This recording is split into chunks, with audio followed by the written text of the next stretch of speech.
Knock, knock. Who's there? 900 million credit score. Is that even possible? That's what we're talking about today.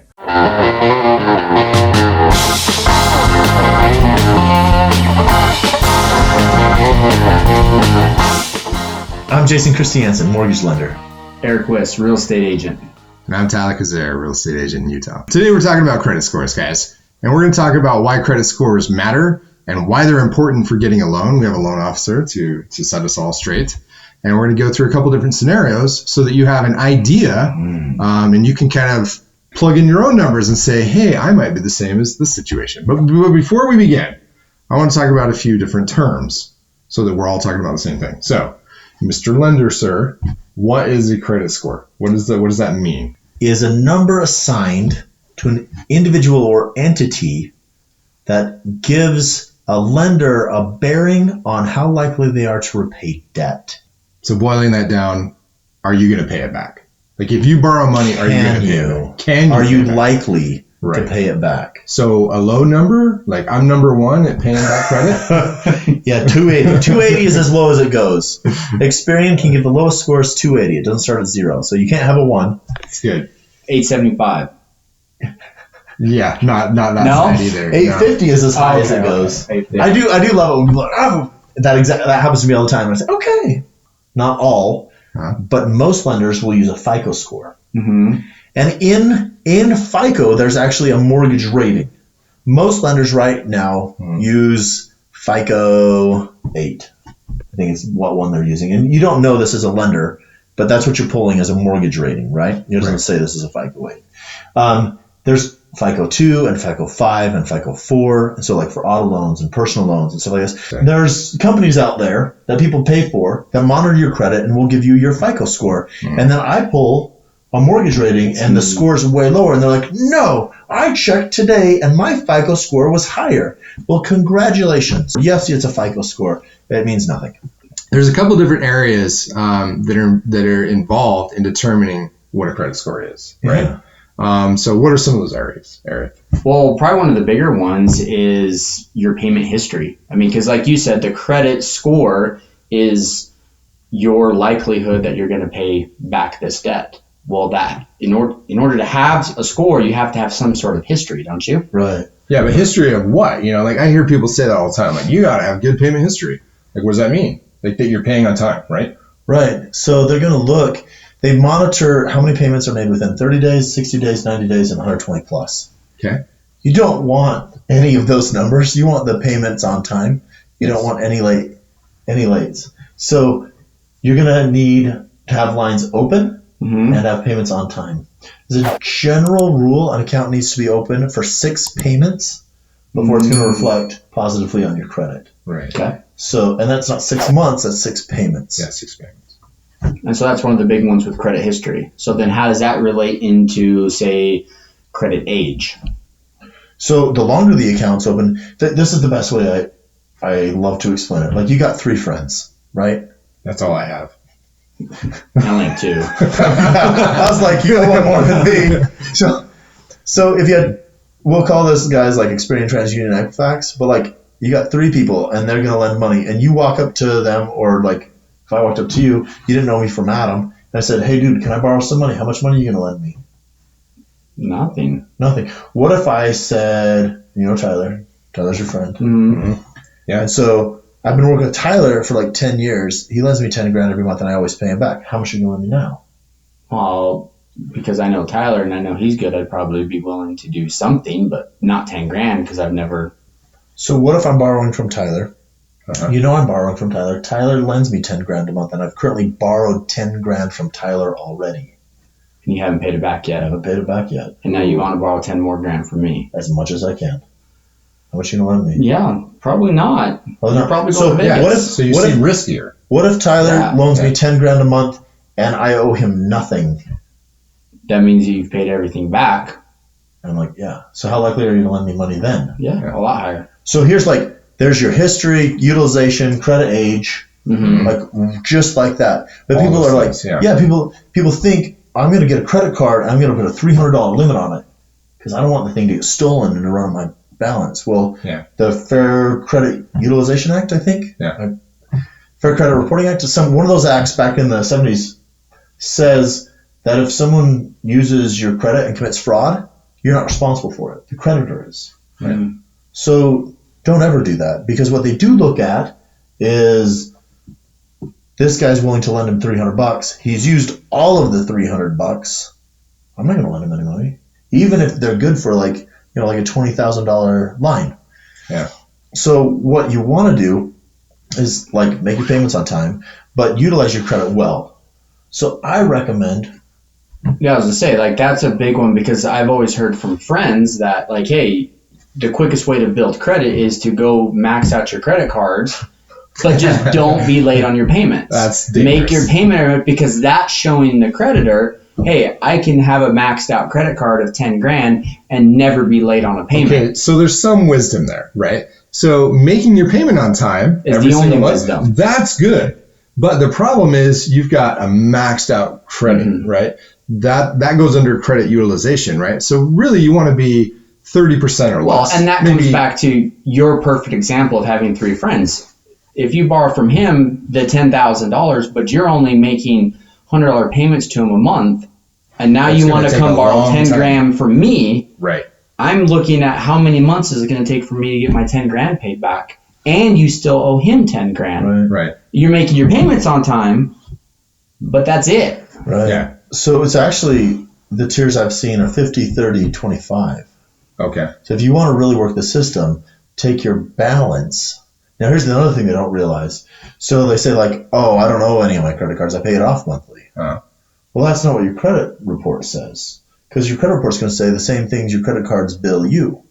Yeah. So if you get a statement and it says, hey, your balance is $5,000 and your minimum payment is $75, that's what's going to go to the mortgage lender.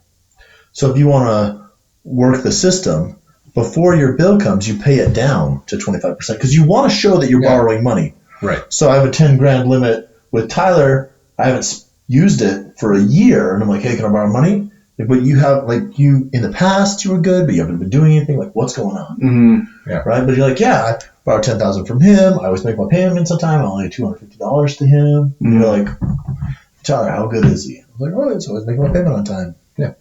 Anyway, so stuff like that. So when you get your bill, they update the credit bureaus. So you can watch that. So don't pay it off to zero before you get your bill. No, because it right. needs to report. Pay it down to 25% because then you've got the optimal utilization. Yes. And then before you are charged any interest, pay it to zero. Yeah, so once get you get your bill, pay it to zero. and then you can go back up, use it what you need to, and Right. pay it back down. But you have to let it hit and actually report. Yeah. Otherwise, if you pay it off before your bill, You you didn't do just anything, yeah. you're only seeing, oh look, this guy's at zero Yeah. every month. And then contrary to what Dave Ramsey says, I say get 2 credit cards. Mm-hmm. 2. You could get 3 maybe, but get 2. Get rewards cards. Because they're going to give you cash back or Sky Miles or something, and use them for everything. Well, and you just start, I mean, the big thing is understanding what you're paying and know that you still owe that money. But pick something like, I know for us, like I have my 2 cards. One is just fuel. That's all I use Yes. it on. And the other one is food. That's all we use it on. And those are the 2 things that we use because we know that we're going to spend about this much each month. And we're going to spend it anyway. Yeah. And any like fun things, we save up and then purchase those differently. That way we're building credit on things that we know we're planning on buying every month anyway. And you can pay off entirely because it doesn't do you any good to make 1% when you're paying 21. If that is a good idea to you, I'll lend you money personally. Yeah. And we I'll give you Work it all 1% out. back for every Yes. 20% you give me. Yeah. So there's actually one more thing I want to talk about there, and it's types of credit, right? Because there's a difference between a credit card or so-called revolving credit, Yes. and then like a car loan or a fixed or a closed-end loan, right? So what's better? What do I want? And if I'm let's say I'm trying to build my credit score, Say what do you're I in the want? lower end and you've had some stuff happen, you're trying to get back on your feet and you want to get back in good standing and have, that 765 or 760. How do you get that up there? Revolving credit is the quickest way to influence your score. Okay. Right. The reason is this. If I say, hey, I want to borrow $5,000 and I'll pay it back, and you say yes, at that moment, I've shown some credit worthiness. I have not exercised any constraint, like the marshmallows, right? Hey, give me 5 marshmallows, I'm going to eat them. Done. But if I say, give me 5 marshmallows, I'll eat one at a time slowly. You're like, oh, you have restraint. And like, maybe no, just this month I'll take 2. This month I'll take 3. Like you're getting a new credit line, like in regards to investors. Every month you're showing I can manage my finances. Yes. Every month. Versus like once I got an auto loan and I'm paying it off. Once I got a student loan and I'm paying it off. Well, is it good to have multiple lines? Like, do you want to go have a car loan, even if it's a low, smaller, dark car loan, as well as revolving? Or should you just focus on the revolving? And I mean, if you need a car, that's one thing. But if you already have a car, Right. there's no sense on going and getting another payment. So the different types of credit affect your score like 10%. Right. Having a good profile of payment history is like 35%. Gotcha. So yeah, it'd be great. And if you have an expense that requires a fixed closed-end line of credit, get it. Right. But a lot of people say, take a small loan out on your car and then pay it back slowly. Yeah, it'll make a difference. But it's like this compared to credit cards like this. Gotcha. Which makes sense now that you explain it that way, of it's like getting a new loan every month. Yeah. It's just better. Yes. Well, and the last one, especially when it's coming up with the lenders and getting your home approved, is number of inquiries. Okay? So like, because that's a big one that, and also between actual inquiries and like hard pulls. Yeah. Too, because that's another one. What's a soft pull versus a hard pull? Okay, so soft pulls don't show. And a soft pull says, hey, where are all his accounts at? Like, how much does he owe? And lenders will do this near the end to make sure that there's no new lines of credit, or they haven't maxed out a card. We're not actually requiring for a score. Does it show up, like if somebody is constantly checking their credit on their favorite website, and doesn't it show up as, hey, this pinged it or this looked at it? It doesn't affect their score, but it doesn't show up. So what if it's on there, it affected it? So an inquiry will be a hard pull, so they're checking credit scores. And here's the thing. So just like if I asked you, hey, can I buy a house? And then I asked you, hey, can I buy a house? And you guys talk to each other. And I've done this reasonably, in a reasonable amount of time, under 30 days. You'd be like, oh, he's buying a house. But if I say, hey, can I buy a house? Can I buy a car? Can I buy a diamond ring? How about some furniture? And I do this all at the same time. You'd be like, how many new accounts are coming? Yeah. How much are they going to give the guy? So I'm borrowing $400,000 for a house, and I'm buying $50,000 for a car, and I'm going to borrow $10,000 for a diamond ring. Starts dinging and $20,000 for can I bankrupt myself? And $2,000 for a trip to Mexico, one-way ticket. Yeah. Exactly. Yeah, so that's something to think about when you start looking to buy a house, which is one of the reasons before you are ready, when that thought pops in your head to I'm thinking about maybe wanting to buy a house, you come talk to two agents and a lender who are going to prepare you to get ready for that. So you can start looking at, okay, this is where I'm at on this, this is where I'm at on this, but you do it smart so you don't get nailed, and then all of a sudden you can't buy the house because you went and did all of these other things, where if you had a better plan or strategy, you would be fine. Exactly. Yeah, ultimately it's about establishing a pattern and demonstrating that pattern of good use of credit to a lender, somebody who is going to lend you money, especially for a large expense like a house, for example. So let's talk about a couple of different examples, right? Let's take a few, because everybody knows, oh, well, my credit scores may be here. So let's talk about a couple of different. I've got a good score. It's 580. Yeah. Well, let's talk about that. So is 580, let's take an example, and let's say that we have Mike, who has a credit score of 580, right? And Mike, our credit score of 580, right? Mike comes in and he says, hey, I want to buy a house. Yeah. How likely is Mike to get a loan on that. Not very likely. In the Why not, traditional though? sense. Well, here's the Yes. thing, actually, and this is kind of frustrating because FHA states that if you have a 580 or more, FHA will insure your loan. Okay. So lenders should lend on it, right? Well, yeah. Why not? Because lenders have a brain. So, Yes, Because they do. it's their investments. Yes. right. They need, you're not very So- likely to pay it back, or you have issues. The Department of Housing and Urban Development, which has a sub agency of the Federal Housing Mhm. Administration, Mhm. says based on everything, this is what lenders are okay lending on. Mhm. Now, lenders have a scorecard that they keep and they share amongst themselves saying who forecloses and why. Right. So there's a super steep fall off at 660. So interest rates will jump when you drop under 660. Right now it's a little bit different because of the pandemic that's going on. Yes. 680 is kind of the tier of where interest rates bump up. But there's going to be a point, regardless of when you're borrowing, where the general consensus sees a fall off, an incline in foreclosure. And at that point, it's going to get more expensive because it's a higher risk. Right.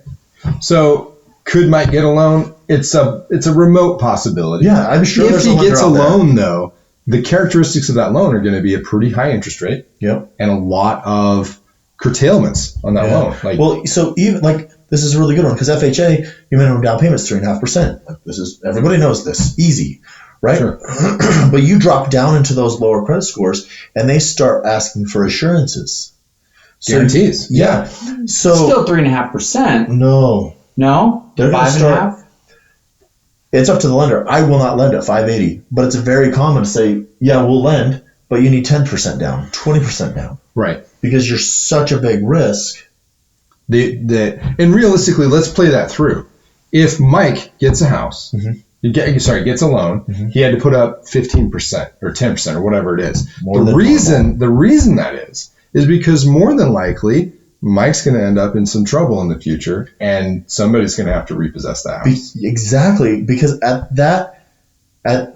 in that range of score, you have derogatories. Someone has already said, "Where's my money?" And he's, I don't know. And I'm not paying you back. Right. So now you've got a $200,000, $300,000, well, a number that is going to be painful to try to recover, and he just Let's talk really quickly to a major financial speaker dude who says you can get a loan with no credit score, with a no credit score, which is true. You're going to document alternate lines of credit. yes, You're going to have a higher interest rate, and you're going to have a manually underwritten loan. So you're going to be tracking down utility bills, cell phone bills, something where Yes. the lender is still going to need to document that you have credit worthiness, even though you don't have a traditional score. It can be done. It's expensive. I recommend against it. Well, and that's the big thing, like you said, like we're speaking in the traditional sense, the majority of it out there, as real estate agents, that's the beauty of real estate is like there's so many ways to buy a house. I mean, there really is, and we can help you find those ways, but anytime it gets more tricky and harder, the costs go up. Yeah, because right. it's typically because it's slightly riskier. You don't have this, you Exactly. don't have this, you don't have this, which is why if you can qualify for all these things through a lender, it's the cheapest way of Exactly. doing it, and sometimes the easiest way as well. Easiest, cheapest. And so, I mean, that goes up to the next thing of, if we're working with the lender and you advise this client to do a few things, and in 3 months, their score bumps up a little bit, or 4 months, what's the next level? I mean, if they get to 620, now where are they at? It gets better. So I currently, in this market right now, I still don't lend at 620. I'll lend at 640. Things get better at 660. Things get lots better at 680. And it's interesting because FHA works in 40-point tiers. Mhm. Conventional works in 20-point tiers. Okay. So as far as interest rates go, Mhm. you're going to get the best rate for conventional at 740 and above. FHA is 720 and above. Okay. But So that's where you're 680 because you go to the 720 to the 680, 680 to the 640, 640. I just don't play that game anymore. 640 to the 580, right? So, yeah, but then if you're looking at mortgage insurance, it tops out at above 760. So, Right. So actually, so let's ignore Mike for a minute. okay. And let's go to Amanda, who now has, we'll say, a 640. Okay.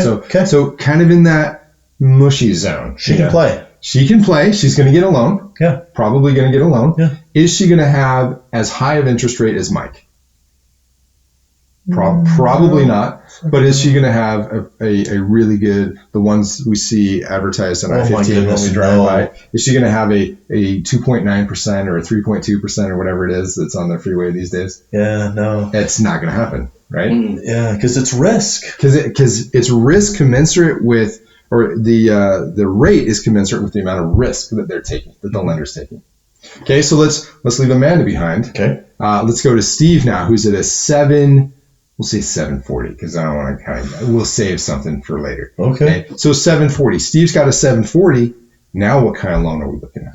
Well, here's an interesting thing. So, side note, the Federal Housing Administration was brought about in the 50s after the Great Depression because there was this huge housing foreclosure thing, and they are supposed to incentivize lenders to give loans to facilitate homeownership. Right. Is the purpose.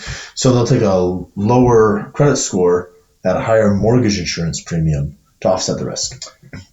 Basically, that means it's more expensive because the homeowner is going to be paying a higher More expensive in the long run, in the sum total. Yes. So someone would actually, like with a 740 credit score, could have a higher interest rate than someone with a 680 credit score. But the mortgage insurance is going to be higher at the 680.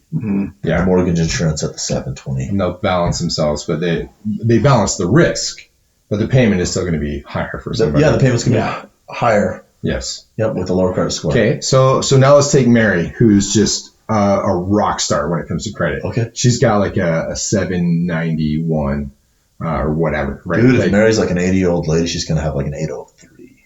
Okay, she'll have an 803. Those old ladies. Okay, so Mary, whatever, Wilma, I don't know. I'm trying to think of an old lady. I don't know. But anyway, she's got a barking at 800 credit score. Yeah. Okay, so now the difference is she's not going to pay a high interest rate, and she's also not going to pay a high mortgage insurance premium. Right. She's going to be awesome. If any, 760 all the way up to 834. 34. There you go. Well, so there's another one. Like somebody comes and says, well, I've got an 850 credit score. That's not even possible. We already talked about on some of the credit scales, it's not even possible. Yeah. But is there really any benefit above, 780? Is there a benefit to having an 820 credit score versus having a 780 credit score? 761, 760. Yeah, 761. In lending, no. But it's like when you pass the level and you get like the 3 stars out of the 3 stars in the video game. There you go. You just feel good inside. It's true. And if you want to get there, come talk to me. We can play this game. That's the thing you need to realize. This is a game. There's rules to the game. If you play by the rules, you can win the game. You don't have to play by the rules. You don't have to play the game. Yeah. But if you want a loan, it helps. So there's a lot more to credit than just the number you see on the internet. Yes. Yeah. Yes, a lot more. And if you want to get that number higher, you can hire a credit ninja who won't charge. Who will not charge you a dime because he can't. He's hard. And there's all the ones on the internet that say, hey, hire me, I'll fix your credit for you. They're going to do the exact same thing that Jason's going to do, but they're going to charge you a lot more for it.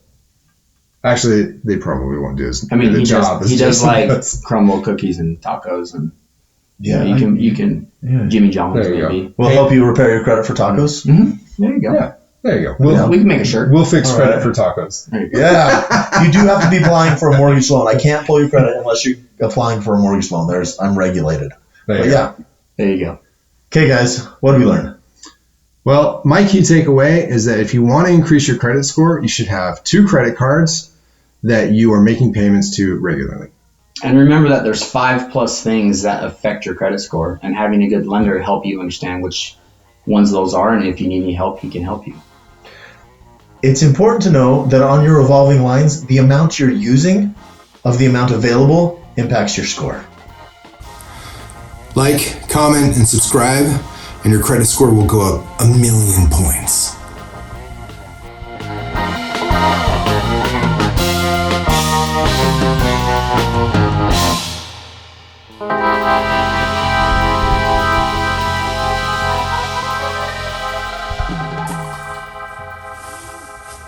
What's the importance of a credit score?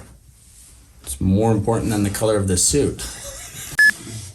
Every like is worth 50 points to your credit score. No, we do that in the end.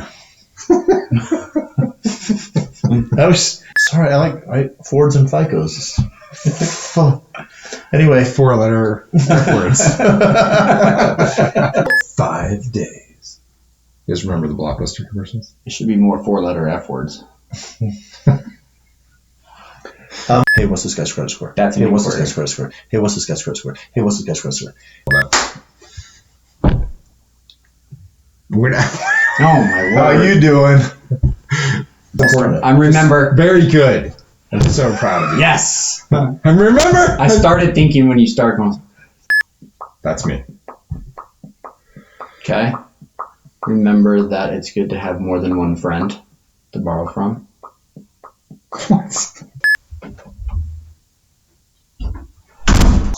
So annoying.